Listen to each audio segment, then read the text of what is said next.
Modern Pace of Life and Mind by Dr. Vinod Kumar, Emeritus Professor and Senior Consultant in Medicine at St. Stephen's Hospital. I would like you to greet him with flowers, please.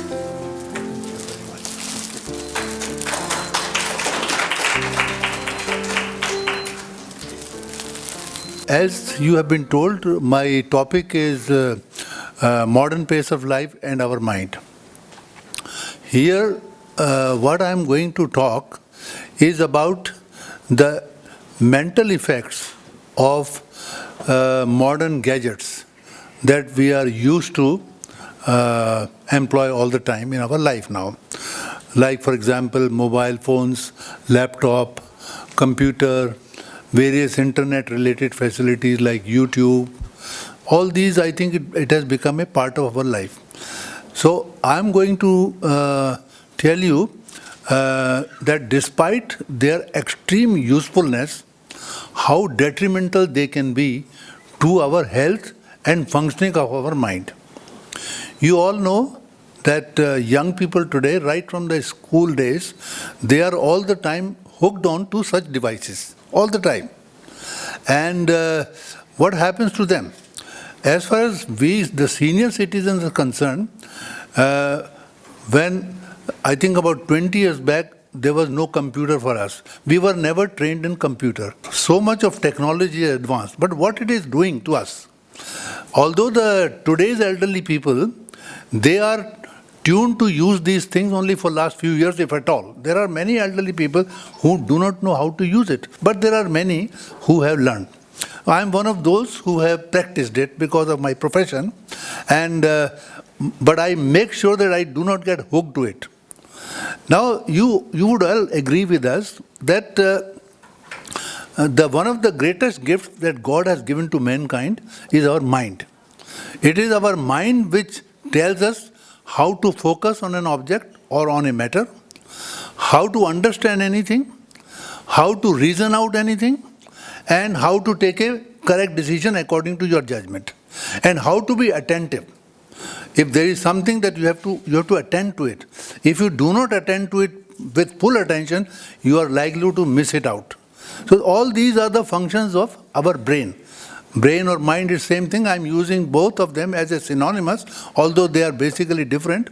Mind is much bigger than brain. Brain is just located in our skull, but mind is the whole universe. But anyway, for today's lecture, we are going to use both the things as the synonymous things. So, if this mind is such a wonderful thing, should it be allowed to deteriorate by modern pace of life? If you use mobiles or laptops in a judicious manner, nothing will happen. But the problem which is arising now is the overusage, almost to the extent of addiction. And this is happening to the young people. It is not happening so much to older people, but it is the young people of today who will become old tomorrow.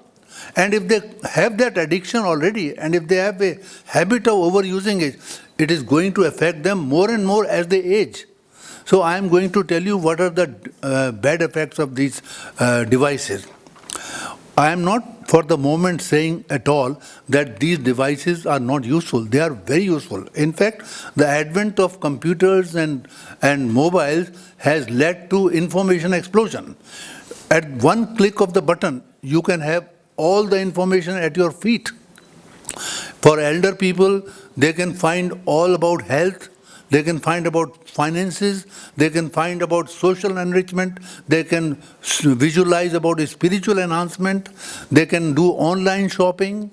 So they can do so many things. They can see selected videos or audios. All these things can be done. So this is no doubt a very useful modern advance. You cannot do without it.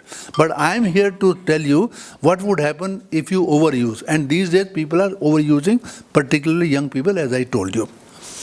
Now, it is not very uncommon to see that a person, while driving, is using the mobile phone. And if he happens to have a second mobile phone, he might also be seeing the emails, checking emails. And at the same time, he may be yelling on the other drivers. So three tasks are going on at the same time. And this is not only hazardous for him, it is hazardous for the traffic, but it is also hazardous for the mind in the long run. That's what I am going to explain. It is not very uncommon to see that we are watching television news and our son comes, a school-going child, Papa, zara batana iska meaning, to aapne uske meaning bata diya, you are also eating your food. So you are watching TV news, you are eating food, and you are also explaining and giving lesson to your child. You are not attentive to any of these things. You are not doing any justice. You are not properly eating your food. You are not masticating. So you are not given any mindfulness to any task. So what is the risk of this? That's what people are doing. And you all know that young people, even I think without the knowledge of their parents, if they have their separate room in the house, they're getting hooked on mobile and they continue surfing the internet, boundless surfing of internet at the middle and the dead of the night. And parents don't even know, and they are not sleeping well. Same thing is happening those who are working for 10 hours a day in multinational companies. They are hooked onto computer and their job demands that they have to do it, and they also get lot of psychological problems at the end of the day. So these are some of the things that I would like to talk to you. Now think, you have all heard the story of an apple falling from the tree under which Newton was resting. And when the apple fell on his head, there is a controversy whether it fell on his head or it fell on the ground, but it did fall due to gravity, and nobody knew at that time what is gravity. So Newton, then for years of his research work, due to his thinking and ingenious mind, he propounded the laws of gravity.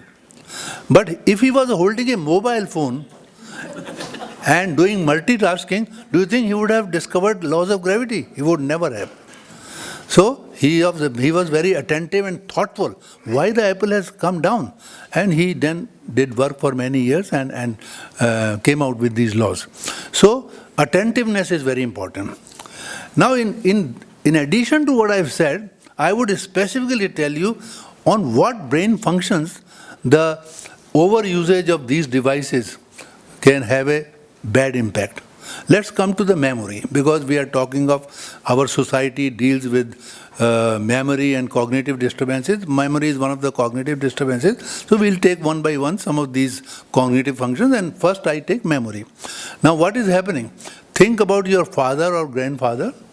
I remember my father. He would not go and see every time before dialing a telephone number of his friend. He had 20, 30 or even 40 telephone numbers in his mind. Today what is happening? After the lecture, I'm going to call my driver, I'm going to tell my phone and see the phone book, or driver ko main bulaunga. I don't remember his number. I don't even remember the phone number of my younger brother who lives in Delhi. I have to see sometimes the mobile number. Of course, I do remember the number of my wife. You dare not forget.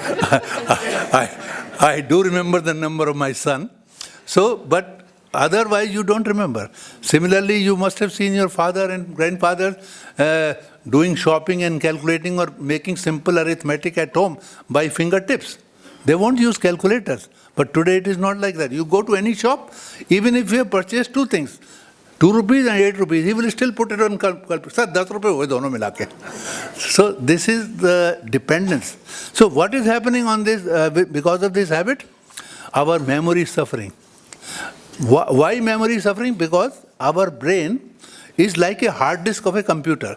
It is storing all the information, and whenever we need, we can retrieve this information from our memory. But what we are doing, we are now leaving all this information into the hard disk of the computer. We are very sure that अगर हम भूल भी गए तो हम computer का एक टिक मारेंगे बटन पे तो हमें निकल आएगी सारी information. So we don't have to recall. So you are not taxing your brain.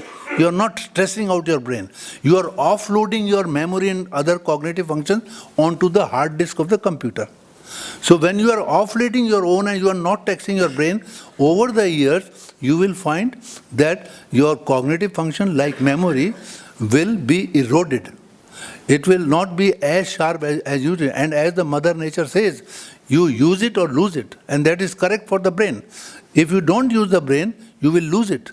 So you have to keep using the brain, which we have forgotten to use to the extent as our grandparents and parents were using. So that is about memory.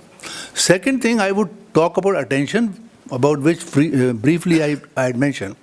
Now, attention means that, as I said, if you open a mobile phone or you open a laptop, you want to see a subject or want to know about a subject, you will open multiple windows. And when you open multiple windows, you are not attentive to one window for a certain length of time. And when something is coming in front of you as an information, you are, because there is so much of information, you can't read all the words with concentration. So you keep on just surfing over and you just read the main lines or important points, but you don't really engross yourself into this. So you are not attentive. And similarly, I gave you just examples, doing 3-4 works at the same time. And you are not attentive and not doing any justice to one particular work. This is called also multitasking. Now, what is multitasking? Multitasking means you are doing many tasks at the same time. God has sent us to the world as serial taskers. We have to do one task, finish it carefully and beautifully, and then go to the second task. But we are now going against the nature. We are doing multitasking. That is tasking at the same time multiple things.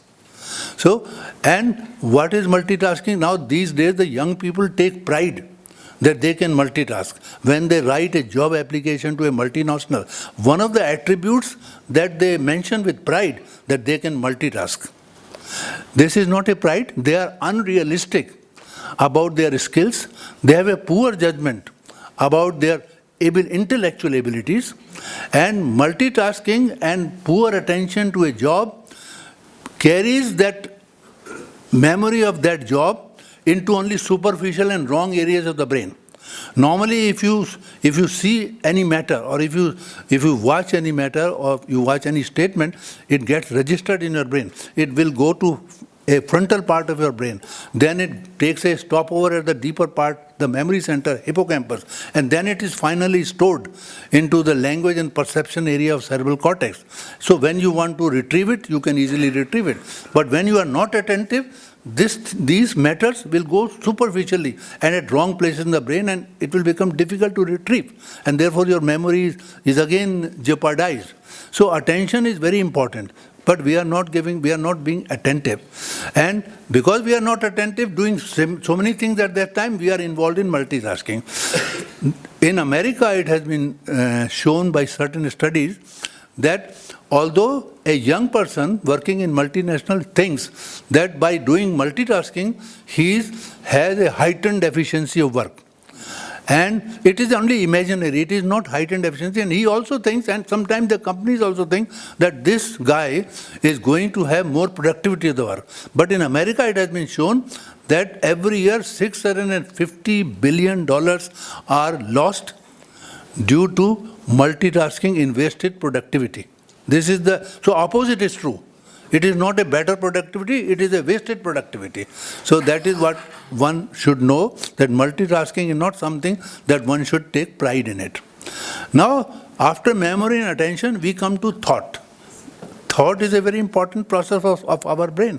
When there is something we should think in depth. Similarly, if we want to see a subject on the internet, and you are already opening many windows, and you have so much of material in front of you. I think it's infinite material for any subject these days. You type anything, you will get a lot of material in internet. So what is happening? You are only trying to see the main outlines of this. You are not really reading everything. And you are missing out the important things. You are only looking for new things. So your abstract thinking with concentration goes down. When your thinking is not perfect and not concentrated and engrossed, then what will happen? It will affect your skill of creativity. You no longer are creative. So that is what happened to Newton. He thought, and thought deeply. That is how he could be creative.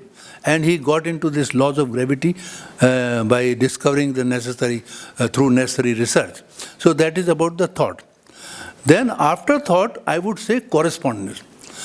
How many of us remember when we were married, what kind of letters we used to write to our newly married wife? They were wonderful letters. I happened to see some of those letters after 50 years of my marriage. And I thought that I'm a very foolish man. What all kinds of things I was writing. But those letters were conveying deep thoughts.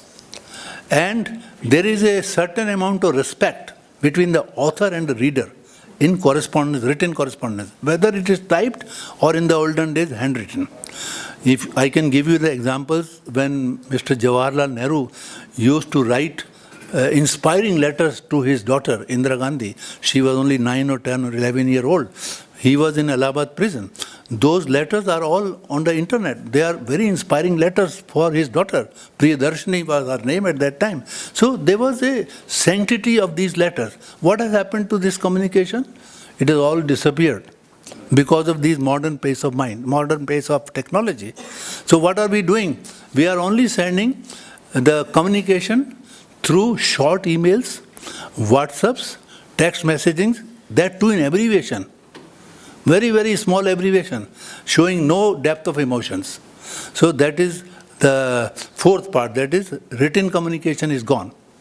Fifth, after written communication, I would say addiction. Now, addiction, I would call addiction by a name called ementia. You must have heard dementia. Ementia is electronic mentia.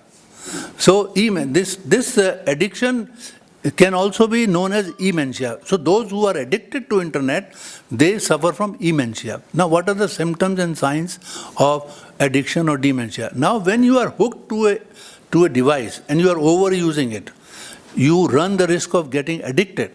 In the night you are doing it for hours together. What happens when you are surfing?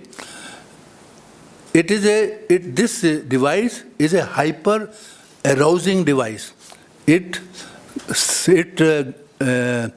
demands your brain to release a neurotransmitter called dopamine. Dopamine is a feel-good neurotransmitter. It's a feel-good neurotransmitter. So if you have dopamine, you feel good. So when you keep working on for hours together on these mobiles, you feel good. And when you have stopped, when you are unplugged, the dopamine has disappeared and you feel bored. Then again they get hooked.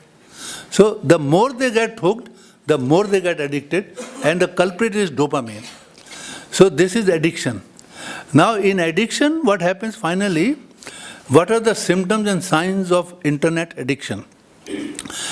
They are, at today's era, they are more affecting young people, but in tomorrow's era, they would affect the older people also. And these are depression, anxiety, mood swings, agitation, sometimes even distrust and dishonesty, because these people who are on the mobile, they hide themselves. And they live in a world which is called virtual world. It is a digital world. They are no longer in the real world. They are suffering also from social isolation. They do not make eye-to-eye contact in the daytime with their dear and near ones. Now, there are also physical symptoms. In physical symptoms, I would give precedence to one which Dr. Manjari Tripathi told you, about sleep. Now, sleep is something which takes a back seat in overusing internet users. And apart from risk, you know, neck pain, wrist pain, which we call as carpal tunnel syndrome, by all the time pushing the buttons, then back pain, headaches, all these things can happen. So there could be physical symptoms, emotional symptoms, so much so that in America there are programs and centers which deal with these problems of psychological and physical problems of overusage. This internet addiction is not a accepted disease under the neurology books, but it is a disease, it is a term which has been accepted that needs further research. And I think a time will come when it will qualify as a disease. In the diagnostic and statistical manual, it is not yet classified as a definite disease, but I think the research is going on and there is a need for research. So this is the problem as far as the internet addiction is concerned. About the senior citizens, because there are quite many senior citizens here. Senior citizens, on one hand, they can get a lot of benefit by using internet. They can do their restricted online shopping. They can do online payments of various bills. They can get a lot of information about their health, about their finances, and lot of other information, as long as they are not overusing it. The second thing is, I think a lot of studies have shown that the computer, working on computer is useful for elderly people for neuronal stimulation. Their neurons get stimulated. So on this hand, their cognition abilities are improved and their memory can get improved. And they are less likely to get dementia. So this is a paradox. But if they overuse it, then opposite will happen. So there are benefits of internet for older people also. But at the same time, they are more likely to get cheated on internet. And if they use a lot of social media, and if they try to venture out into social media beyond a certain limit, they could get cheated. Financial cheating can take place. So they have to be very careful. And as I said earlier, the elder people do complain that our other family members probably neglect us because they are all the time busy in their devices. So there are both sides of the coin. So with all this, what I would suggest in the end, that because the mobile phone particularly, it can take away your time, it can take away your health, it can take away your sleep, it can take away your personal relationships. It can bring you into emotional disconnect even with your dear and near ones. So be careful. You should not use this too much. You should use it only when necessary. I am myself a subject who suffers now because I have to use a lot of internet because I teach a lot of students. But I have asked my students, don't send me your corrected thesis by email.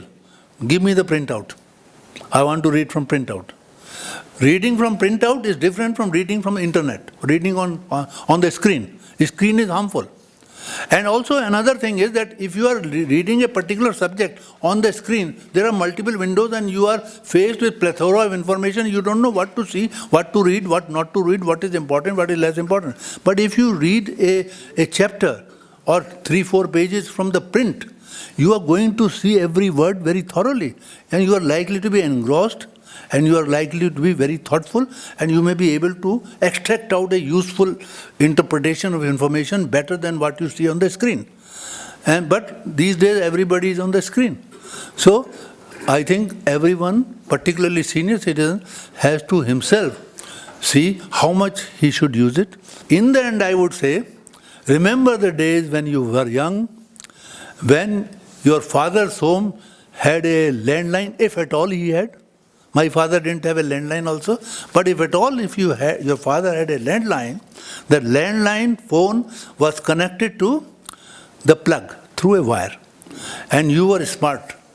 You were doing whatever. You were free and you could do anything you like. Today what has happened, the phone has become smart and you are tied to the phone all the time. So let us free ourselves from the smartness of the phone and be free once again and look after our health and not be carried away by this modern technology in the most injudicious manner, although it is important. Thank you.